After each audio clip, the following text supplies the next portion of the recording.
72 প্রকারের বাদ্যযন্ত্র জায়েজ। বড় করে বলুন সুবহানাল্লাহ। কিতাব রচনা করেছেন, সেই কিতাবটার নাম হলো কিতাবুস সামা। সেই কিতাবটার নাম কিতাবুস সামা। আজ থেকে প্রায় 1000 বছরেরও পূর্বে। বড় করে বলুন সুবহানাল্লাহ। এটা মিশরের সর্বশ্রেষ্ঠ বিশ্ববিদ্যালয়, গোটা বিশ্বের মধ্যে শ্রেষ্ঠ বিশ্ববিদ্যালয়। আমরা যেটাতে লেখাপড়া করেছি আল আজহার বিশ্ববিদ্যালয়। সেখান থেকে শরিয়া বোর্ড, মুফতি বোর্ড সেই গান বাজনার উপর ফতোয়া দিয়েছেন। সেটাই বছর আওলাদে রসুল দয়া করে আমাদের খেদমতে উপস্থান করেছেন বাংলা ভাষায়। বড় করে বলুন আলহামদুলিল্লাহ।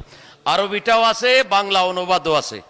প্রায় 1200 বছর আগের গান বাজনার উপরে ফতোয়া।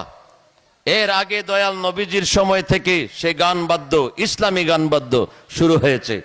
কোরআন শরীফে 6666টা আয়াত আছে। এর মধ্যে হালাল হারামের আয়াতের সংখ্যা হলো 500। কয়শো? 500 হালাল হারামের আয়াত। 500 আয়াতের মধ্যে একটা আয়াতেও উল্লেখ নাই আল গেনাউ হারামুন আসসামাউ হারামুন, গান বাজনা হারাম, সামা বাদ্য বাজনা হারাম। 30 পারা কোরআনের কোথাও উল্লেখ নাই। বড় করে বলুন আলহামদুলিল্লাহ। সেই সামা আমাদের তরিকায় হয়, যেটা আল্লাহর ওলিগণ করেছেন। হযরতে আব্দুল ওয়াহেদ বুলগেরামি রহমতুল্লাহ আলাইহি এই আপনার সবে সানাবেল শরীফে লিখেছেন 72 প্রকারের বাদ্যযন্ত্র জায়েজ। বড় করে বলুন সুবহানাল্লাহ। ফতোয়ায়ে শামির মধ্যে লিখেছেন কোনো সংখ্যা নাই, ইন্না আলাতাল্লাহ বে লাইসাত মুহরিমাতান লি আইনিহা। সৃষ্টির শুরু থেকে শেষ পর্যন্ত যত যন্ত্র আবিষ্কার হবে সব যন্ত্রগুলো হালাল। বড় করে বলুন সুবহানাল্লাহ। শরীয়তের উসুলের কায়দা হলো আন্নাল আসলাল আশিয়ায়ে বাহাতুন, প্রত্যেকটা জিনিস মূলে সেটা মুবাহ, ব্যবহারের কারণে হারাম হবে, ব্যবহারের কারণে হালাল হবে।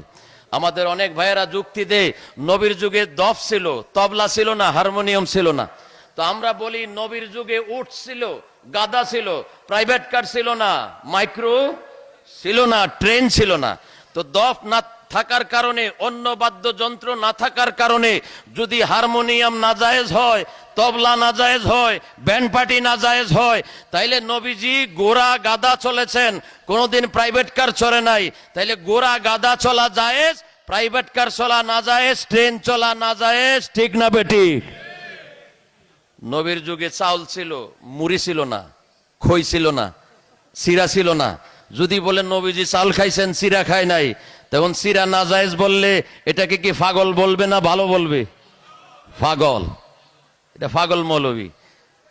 শরীয়ত জানতে হয়, আইন কানুন জানতে হয়, যুক্তিও জ্ঞান দিয়ে, আকল দিয়ে যুক্তি দিতে হয়। তো আমাদের দরবারে যতগুলা কাজকর্ম হয়, কদমবুসি থেকে নিয়ে সামাবাদ্য যন্ত্র, তারপরে আপনার মাজারে ফুল দেওয়া, গোসল দেওয়া, গিলাপ দেওয়া, সব কিছুর দলিল আমাদের মাঝে আছে।